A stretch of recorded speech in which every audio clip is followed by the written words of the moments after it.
Hi everybody, and welcome to this talk.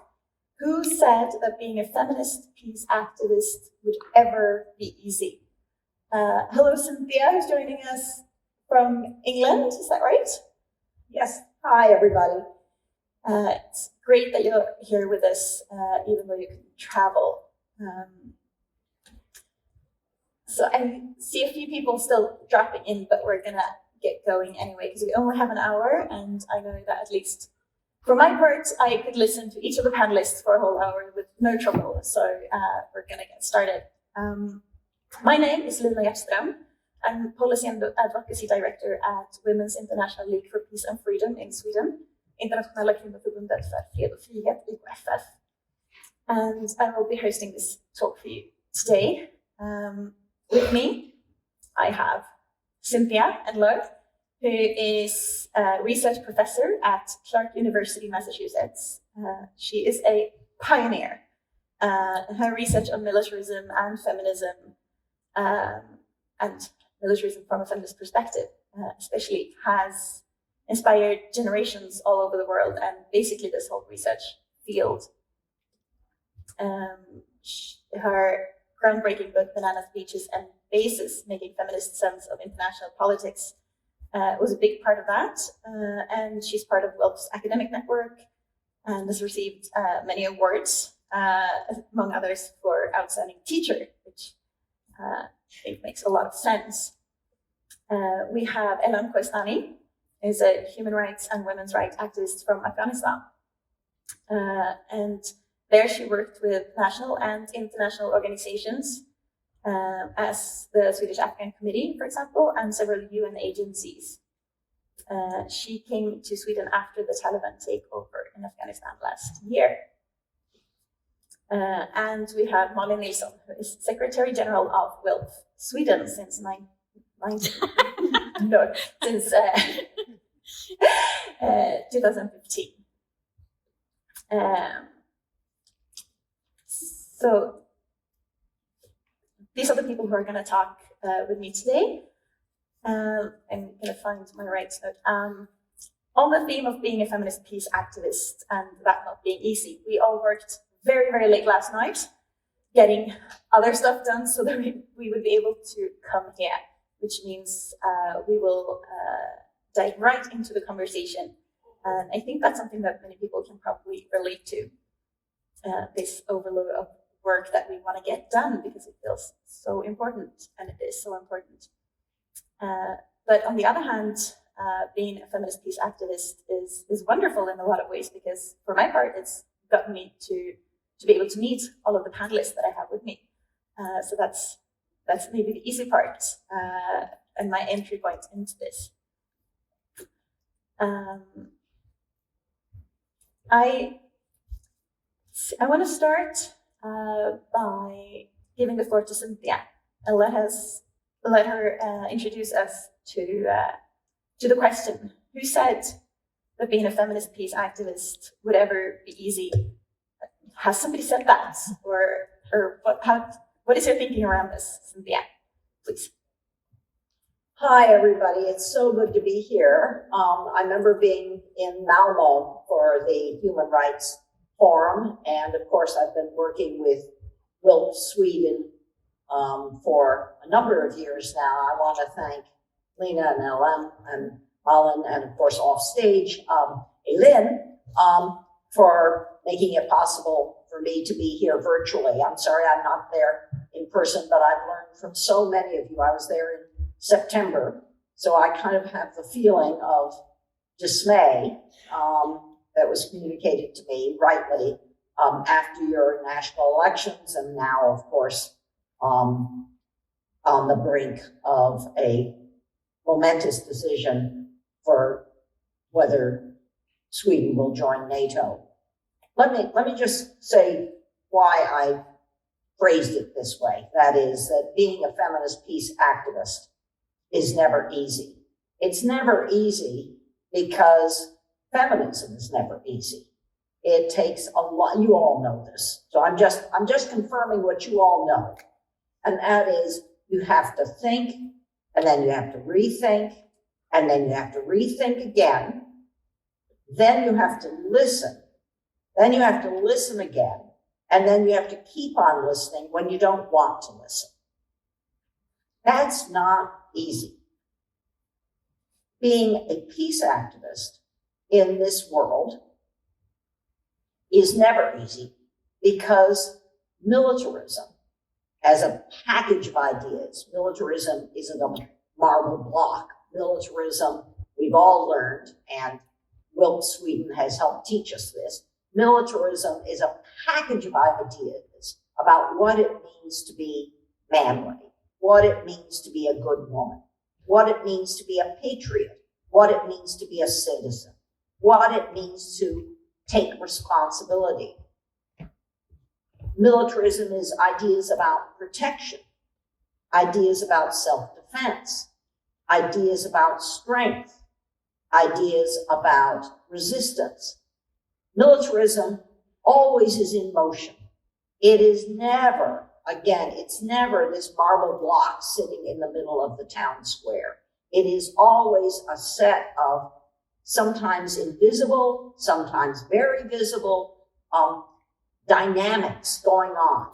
And so what I think I've learned from all of you, and I keep learning from women in Poland and in Cambodia and in Vietnam and in Ethiopia and of course Colombia and the United States where militarism is rife, is that one should never think that, oh, if that happens, that war breaks out, my country joins a military alliance, that if that happens, I'm done. If that happens, it's all been for naught. If that happens, I'll take up, throwing pots, which is not a bad thing to do anyway. But that is, if something momentous happens that you have tried so hard to prevent, the outbreak of military violence, the joining of a military network, if that happens, I've lost. What I've learned, and I've learned it from all of you and from women in so many different countries, is that that's exactly the moment at which you go into your next level of stamina, your next level of attentiveness. And Elham, I'm sure, can vouch for this. You don't stop listening. You don't stop learning. You don't stop networking. And I think when militarization, which is the process by which ideas of militarism, including at its core gender ideas, the process of militarization is militarism's many strands work their ways into our lives. At that point, when it seems that militarization is coming to its peak, that's the time when you make sure you have even deeper conversations. You make sure that you don't give up, ever. And that means you stay observant. One thing that I found is that I just keep a personal log, just notes to self, about what I'm now taking for granted that I used to not take for granted. What's making me feel reassured that didn't used to make me feel reassured? That's militarization. That who am I admiring that before I really didn't think about admiring? Is that militarized? Who am I cheering on? The Ukrainian army, against all odds, has just taken a major Black Sea port, Kherson. Am I cheering that on more than I am Ukrainian feminists who are holding these really vital conversations with each other about how militarization is happening in their lives? Who am I cheering for? Every day. And try keeping a log, because that's the level of militarization happens in parliaments. Militarization happens in ministries of defense. Militarization happens in Ministry of Foreign Affairs too. But that's not the only place it happens. It happens in our personal relationships with each other. It happens in our emotional lives. And we need to keep track of that and to resist it. And so at this moment, when I know you all stayed up, you wonderful WILPF activists, all stayed up too late last night, writing your very important response to the NATO membership proposal. And we all are going to be reading that, your report, by the way, your response. This is exactly the point to listen to each other even more diligently, to watch ourselves self-critically, not so that we become paralyzed, so that we become increasingly activist exactly at the point when we think we need to step back. I think oftentimes when I get discouraged, and there have been a lot of times when, of course, all of us get discouraged, I think, well, who gains if all of us get discouraged? Who gains? Militarizers gain. People devoted to patriarchal ways of living their lives and our society's lives, they gain. So at the very point when I feel discouraged, I don't deny the discouragement, but I just think, oh no, this is the point to read the WILPF Sweden long report. This is the point at which to keep having discussions with Elham about what is happening in Afghanistan and what we can do for people both in exile, but also in Afghanistan. This is exactly the point at which we do that. So the conversations are hard, and the war in Ukraine have made them even harder. The Taliban takeover in Afghanistan has made it harder. But that's why we're feminists, isn't it? Thanks.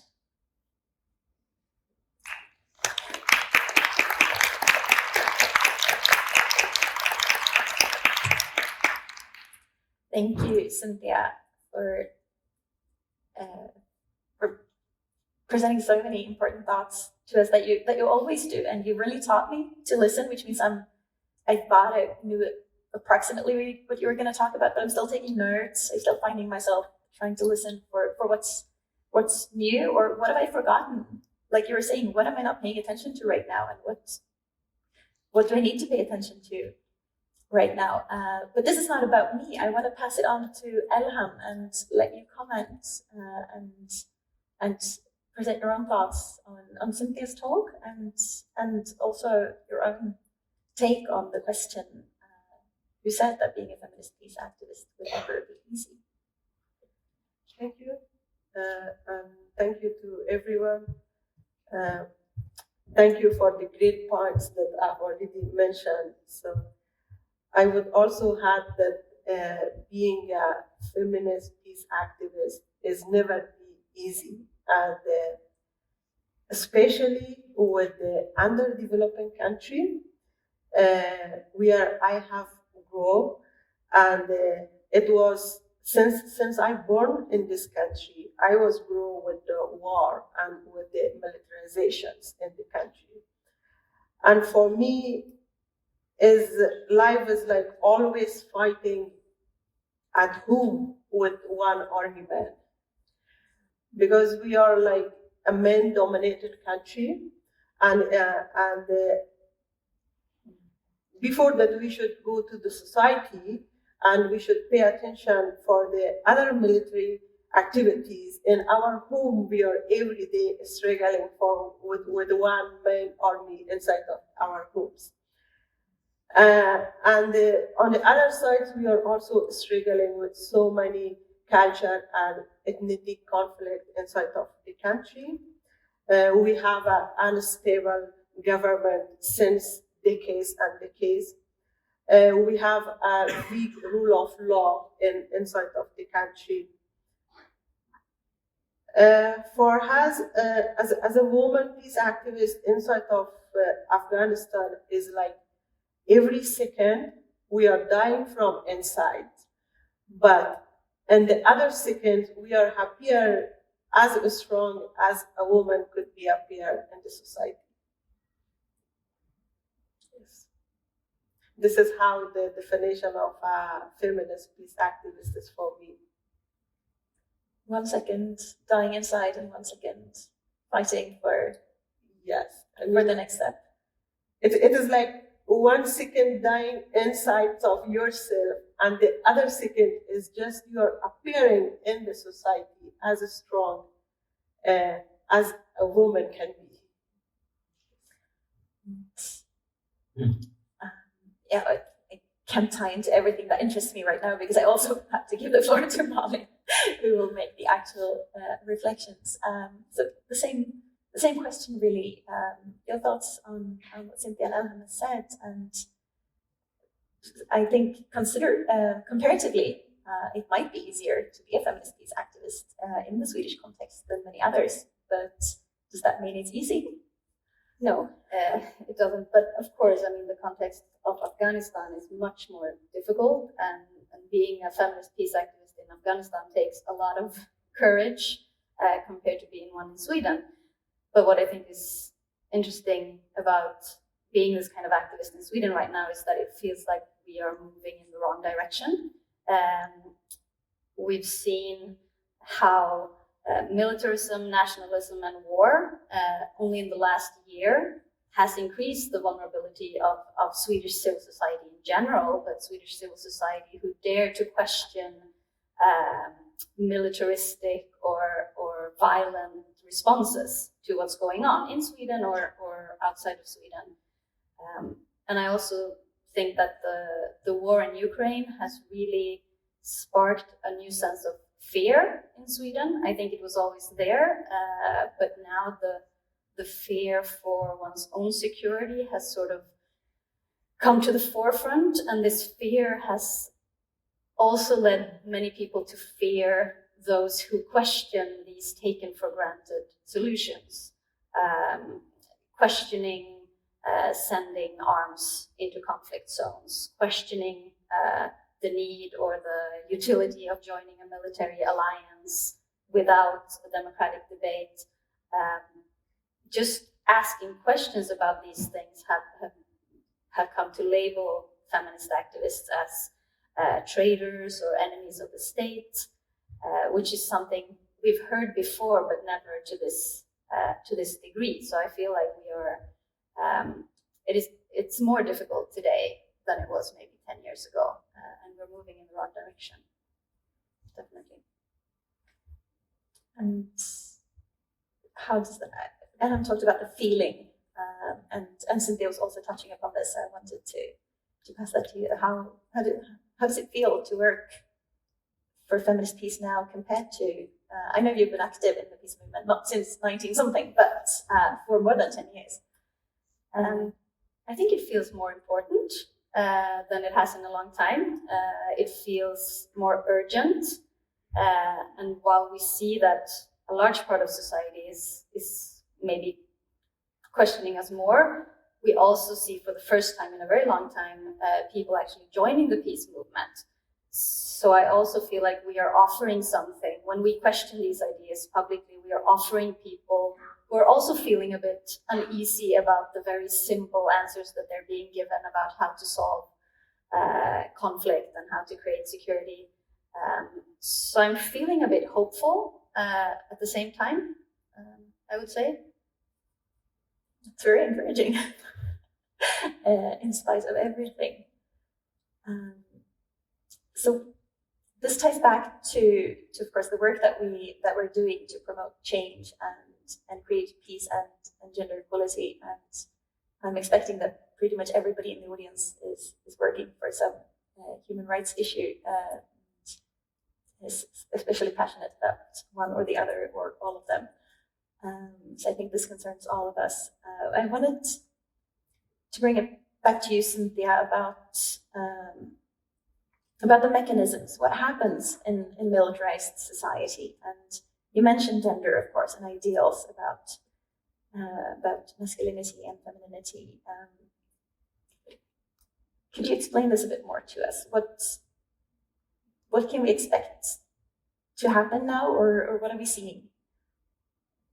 Well, I think one of the things that will happen in Sweden, though you all have taught me over the last 10 years that it's not new, but it'll be more prominent, and that is how people who join or are drafted into the Swedish military are seen in public.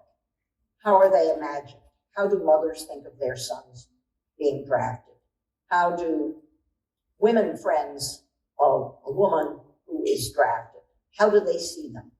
And I think that's really crucial in every society, how people see people in military uniform and what they're doing is really crucial. It doesn't mean, it's really important here, you all know this, it doesn't mean disrespecting or demonizing individuals, especially if you have conscription, as you now do. But it does mean keeping in the forefront who are the society's real linchpins, that is, hold society together, right? That is, people who work in domestic violence shelters, nurses who work in emergency rooms, people doing hard work with refugees and asylum workers.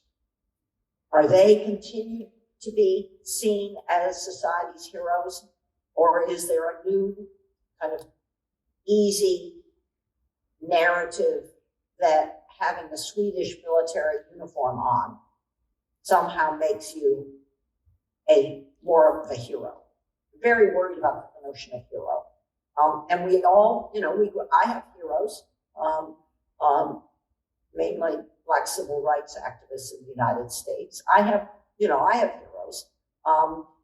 That's not itself a bad thing, but it is really, I think, risky. And you're at a very important crossroads now in Sweden about thinking about what is heroism and what is worthy of social, but also personal and emotional gratitude. Gratitude can be militarized. And usually gratitude, when the military, as it is in Sweden, is still overwhelmingly male. Lots of different kinds of men. I don't put men all in one bucket any more than I put all women in one bucket. You think about class diversity and generation diversity and race and ethnic diversity in Sweden as well. But I'm a bit alarmed at the notion that women are the protected. And Lina, I think that's one of the main storylines of any militarized society. But it's two storylines. It's that women are the protected, and men, especially men in the state's uniforms, are the protectors. That's the first storyline. We're talking about children's books. We're talking about movies. We're talking about television drama series. But the second thing is that women especially are supposed to be grateful to the men who are the militarized protectors. That is a really dangerous inclination. And I think that as the feminization of gratitude, that is mainly, that's what women are supposed to be, the grateful. And secondly, the militarization of feminized gratitude. Now that's a mouthful, especially in English, and you're all dealing with second and third languages here. But the militarization of gratitude and the feminization of gratitude is something that happens when militarism and war fear looks as though it's coming closer. And as Malin said, when fear begins to be a shared public sentiment, then people look for protectors and somebody to be grateful for. That's very risky and very gendered and very patriarchal. Absolutely. Again, so many things to be mindful of and to pick up. But I think this point about the feminization of gratefulness, example, is it brings me back and my thoughts back to Afghanistan, where we had 20 years of military intervention, and a lot of the rhetoric around that, at least that reached me, was that it's for the sake of the women of Afghanistan. And results have been of different varieties, I think, but you know, because this is your context. And do you want to elaborate a bit about what's been happening in Afghanistan and for peace and feminist activists in Afghanistan, and also from the military presence, the international military presence? Okay. I know it's a big question, so you pick your pieces.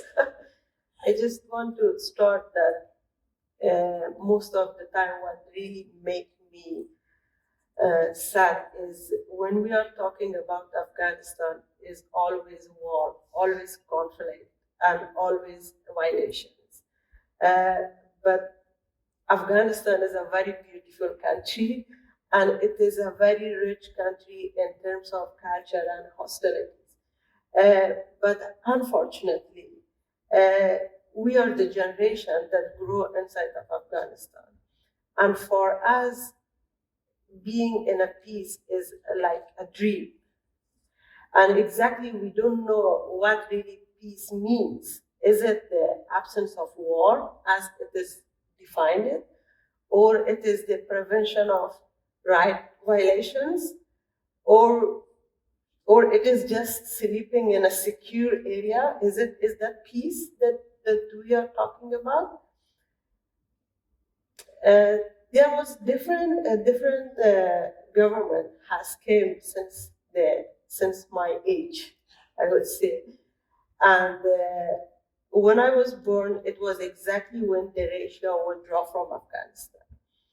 And there was an internal conflict inside of their country, and there was different parties that they were trying to ensure the human rights inside of Afghanistan. And they thought that once the military intervention will be end, then there will be peace in the country. But it doesn't happen.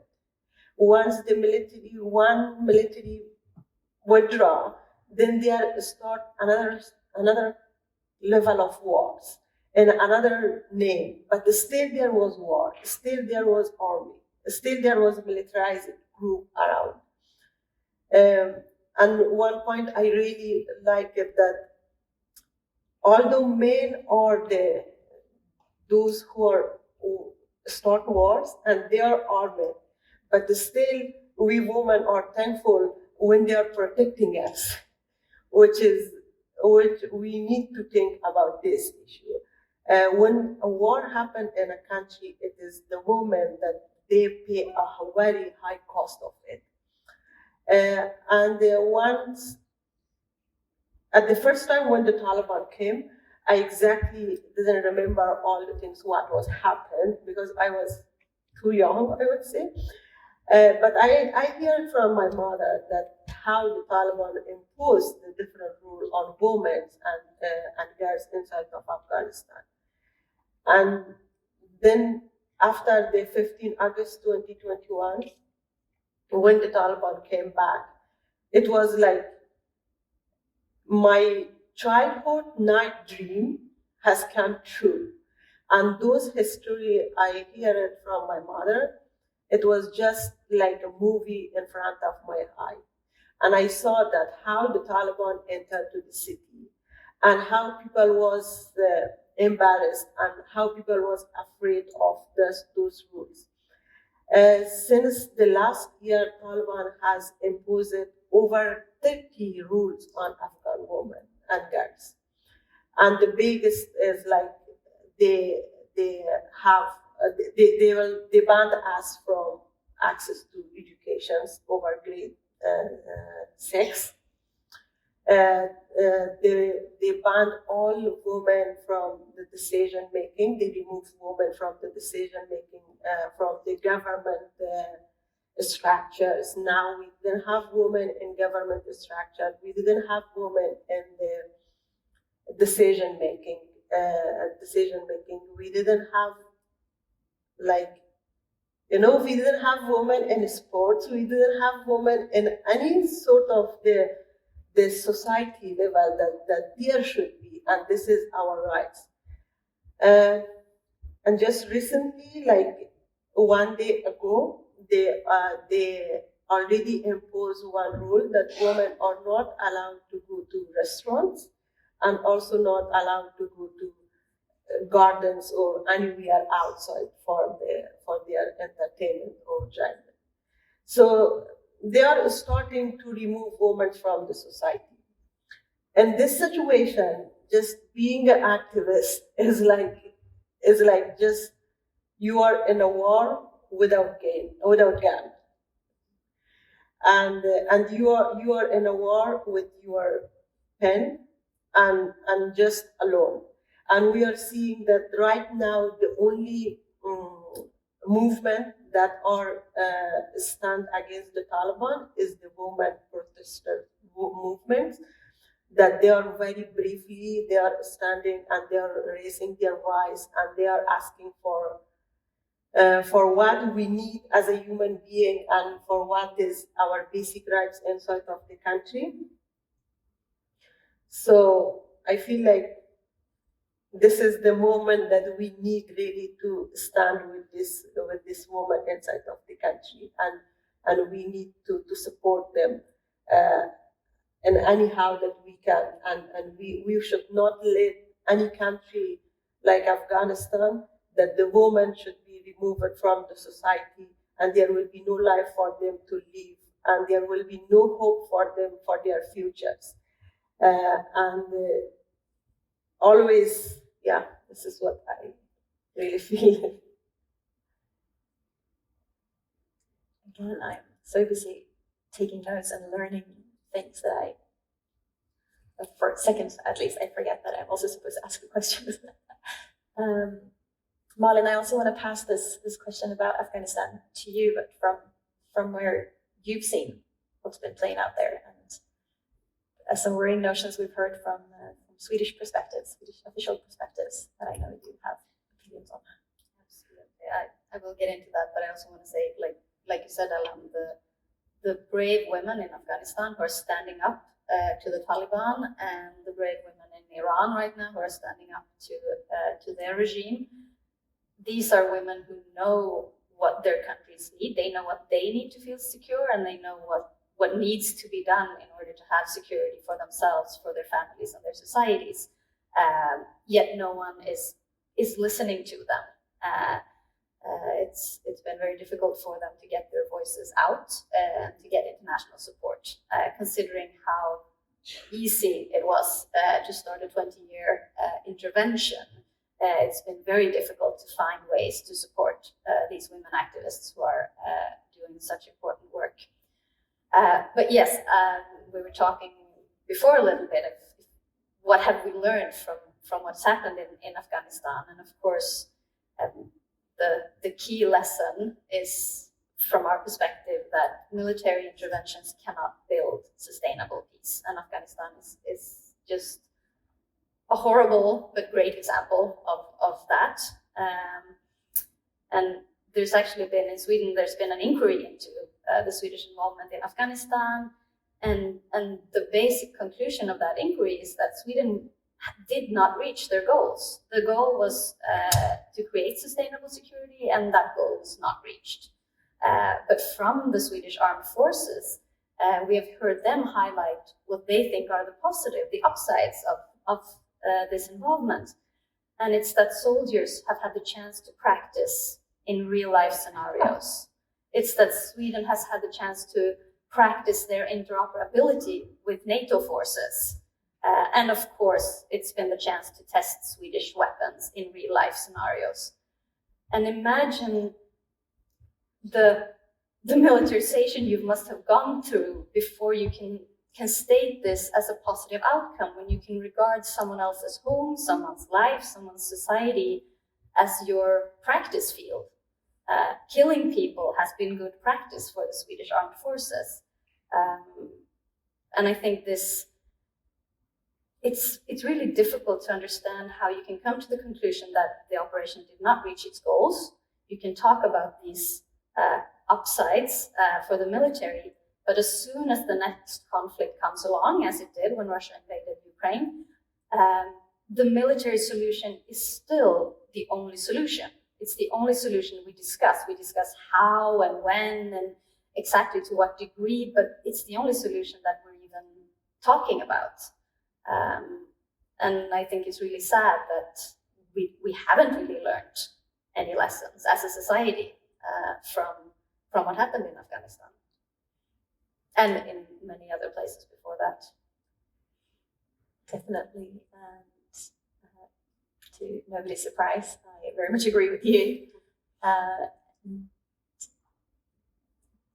You said that we haven't learned anything as a society, but I feel quite certain that we have learned a lot of things as peace activists and as feminists from what's happened in Afghanistan, but also from the last 20 years in Afghanistan and now from almost everybody, I want to say, but I know a lot of people are still within Afghanistan and also still working for change, like you said.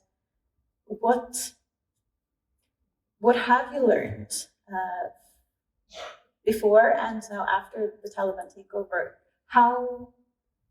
What have you learned about how to work or how to make it easier for yourself or for others around you to be feminists and peace activists? Do you have any reflections, Elham? Just one of my experience during the last 20 years that I was inside of Afghanistan. I wouldn't say that I worked 20 years, but just with the very small experience that I have from the Afghanistan society is that military will never bring a peace, as mentioned. And this is what, at the beginning of 2001, when we start to, when the Taliban regime collapsed for the first time, we thought that now this is a time that we are bringing peace and this is the beginning of a new regime. But the issue was that we just removed Taliban from the surface. We were not able to fight with their ideology. And this is the war ideology that they carry out with themselves for 20 years. And they grew slowly. And after 20 years, we saw that it was like a very huge network and a very huge ideology that they have grown inside of them. So then we learned that it was a fueler for us, that we start with the military and just remove them physically, but we didn't fight with the ideology that was a treat for us in the society.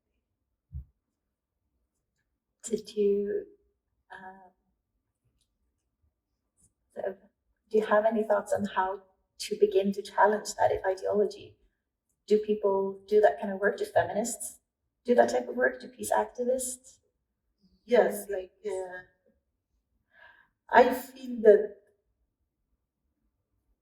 we need so many activists, or even we need an activist inside of each individual in such a country like Afghanistan to start fighting with this ideology from their homes.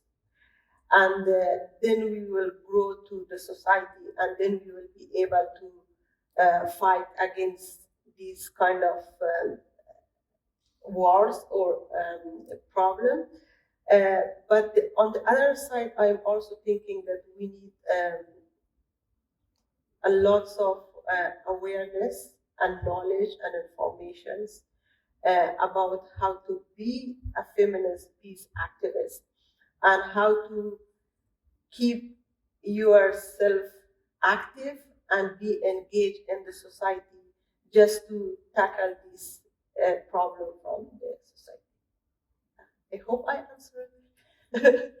I don't think there's an end to my curiosity about this theme, but I want to pass that question on to Malin as well. Or rather, one of the things you said is that we have learned as peace activists that society never learns. Apparently, I'm expecting again a lot of recognition from all of you in that feeling of just knowing that we told you so. We knew this was going to happen. We didn't know exactly how or when, maybe, but we saw this coming because we've seen it before. But they never learned. But what have we learned apart from that? I hope that we are slightly better at learning from what's going on, and I think we learn best from other activists, learning from people who have been able to gain momentum and create change. I think there are a lot of movements. I think we need to look at movements that we don't know maybe that much about, that are further away from what we work on daily, to learn from each other, and maybe most importantly to learn from women's rights activists in much more difficult contexts than what we are working in, because we see our context deteriorating. We see that Sweden is becoming a more repressive state, a more militarized state, a more nationalistic state. So we need to talk to the activists who have been working in these kind of contexts for a longer time. And it doesn't mean that everything is translatable to our context or that we can always compare, but I think that there are a lot of lessons to be learned. I know my colleagues are following the protests in Iran right now, taking notes of all the incredible civil disobedience actions that are going on, saying we should do something like this. We can do, if they can do this in this context, we can definitely do something here in Sweden.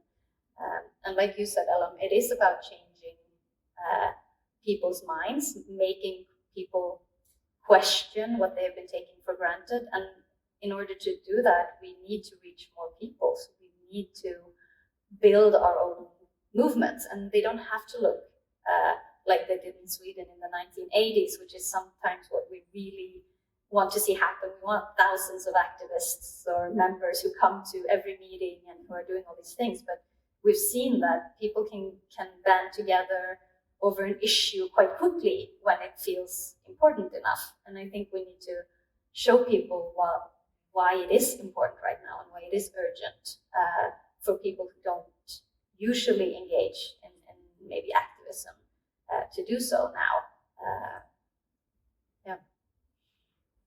Yeah, like Elham said, to find that we need an activist inside of everybody's and inside of everybody's home. I thought that was really beautifully put.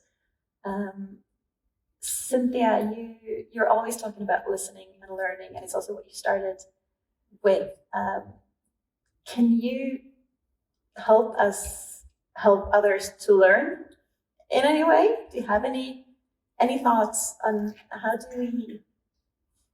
how do we actually learn from the history that we see, and learn from, for example, the fact that women are now the ones opposing the Taliban regime in Afghanistan, and they are, despite all the difficulties, they are still struggling. How do we bring this forward? In the last couple of months, well, maybe the last 8 months, several small groups of Ukrainian feminists have asked me to just join in their conversations. And I've really tried to listen very, very hard to Ukrainian feminists, who are, of course, diverse, and a woman named Marta, another woman named Olga and Maria, very specific women in Ukraine, Lina and others. And here are a couple of things that they've been urging me to think more about. And that is how can you hold on to feminist principles when you're fighting a war, a militarized war of self-defense? How do you do that? And one of the things they have done themselves is they keep having conversations with each other. That is to remind themselves what's dangerous about nationalism, even as people wrap themselves in the yellow and blue flags of Ukraine to greet soldiers who liberate their recently occupied towns and villages. Can you wrap yourself in a Ukrainian yellow and blue flag and still be somebody who knows that it's electrical workers, trauma psychologists, nurses, kindergarten teachers who are really the glue of society, not just conscripted male soldiers? Can you do that? That's hard. If you wrap yourself in a yellow and a blue flag, now you have to think of all the pictures you've just seen in the last 3 days of greeting mainly conscripted soldiers, male soldiers for the most part, because the Ukrainian military, while it's now 23% women in uniform, still has a combat exclusion rule. And that's why you don't see very many women in the photographs of which soldiers are liberating which villages. Can you wrap yourself in a flag and hand flowers to the camouflage soldier who's just helped push the Russian occupiers out of your town and still hold on to feminist ideals, feminist notions of what will bring peace? Can you be as proud of your trauma psychologists and your kindergarten teachers and your elderly women who refuse to leave? I don't think I've ever seen so many elderly women in war photographs. Women in their 60s and 70s and older. Can you hold on to their notion of what's peace? And this is what the Ukrainian women who've very nicely asked me to take part in their conversations have been grappling with. So Elham and Ukrainian feminists together under such dire conditions are the ones for us to be tutored by.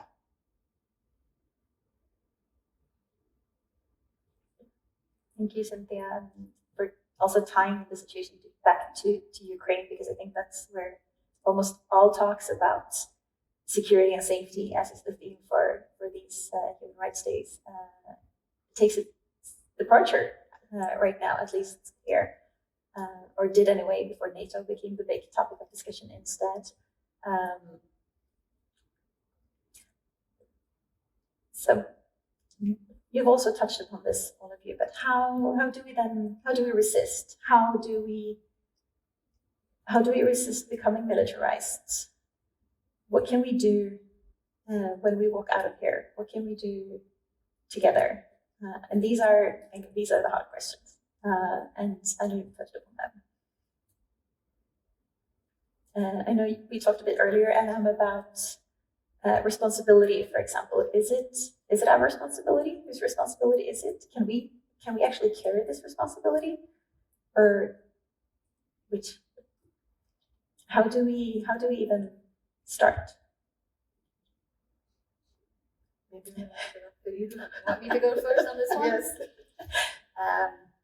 Well, I think, and this ties into the complexities that you just talked about, Cynthia, as well. I think that a challenge for feminist peace activists is that our solution and our analysis it's very long term.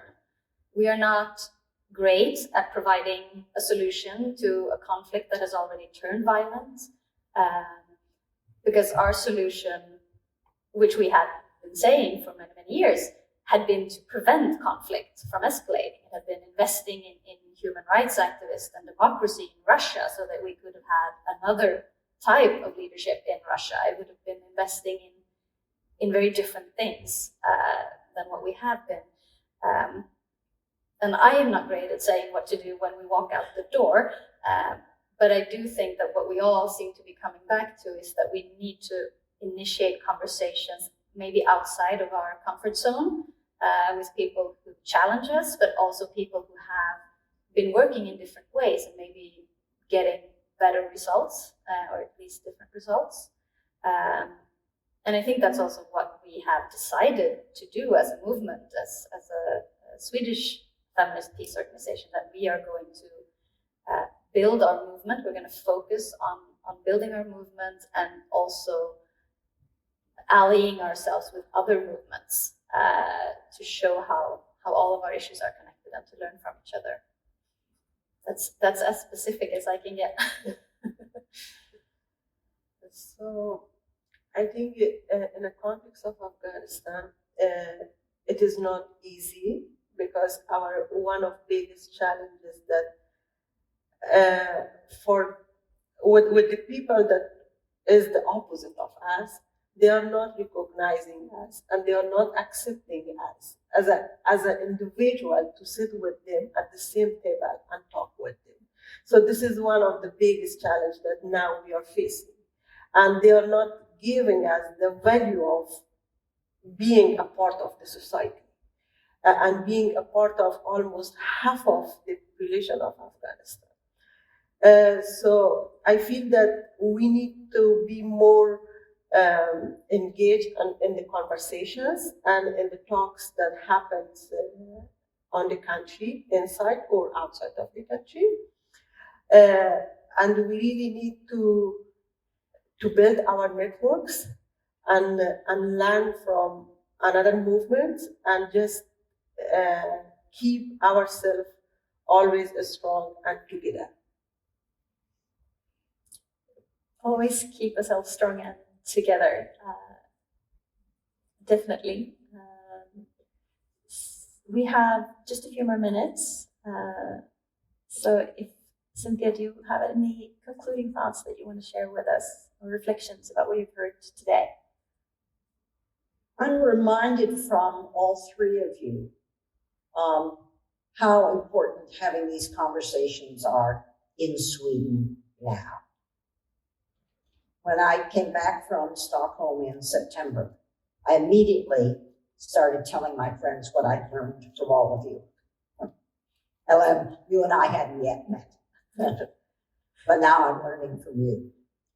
And I immediately wanted my friends, Americans, even very critical Americans, can be very America-centric, I mean, we have reasons to worry about the United States. But I wanted my friends to know that there in Sweden, you are having really difficult discussions. You are taking on very, very difficult questions. And as Malin said, not everybody's appreciative. That's one of the things that militarization does. It shrinks the public space. It's one of the worst things about militarization, is it shrinks the civic society. And you keep pushing it open. I see you almost in the public square of Sweden, kind of keep the windows open, keep the doors open, take down the barriers, make sure that the conversation continues. And I think that that's an enormous contribution to peace. It's big. It's hard. It's feminist. Thank you, Cynthia. Elham, do you have any concluding thoughts or reflections about the conversations that we've had today? I just want to request from all international communities that please stop practicing military experiment in Afghanistan anymore.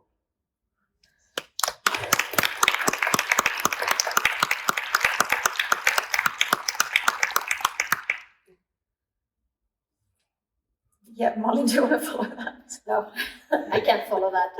Just shows how we can learn from activists like Elham and others who are doing this work in so much more difficult contexts than we are, and find courage in that.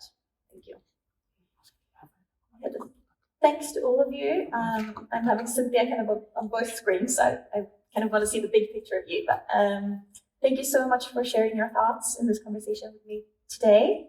I'm going to, before we end today, pick up on what you said about coming together and having conversations with each other, because we will have plenty of opportunities over these 2 days to do exactly that. And I have a little schedule about for when you can keep the conversation going with us at WILPF IKFF. So we have a session today at 4:30. What happens to civil society in the militarized society? So picking up right where Cynthia just left us. Tomorrow we have a session in Swedish. Klimatkrisen hotar vår säkerhet. Världen svarar med att rusta. And that's at 9:30 at Globala scenen. These are both at Globala scenen.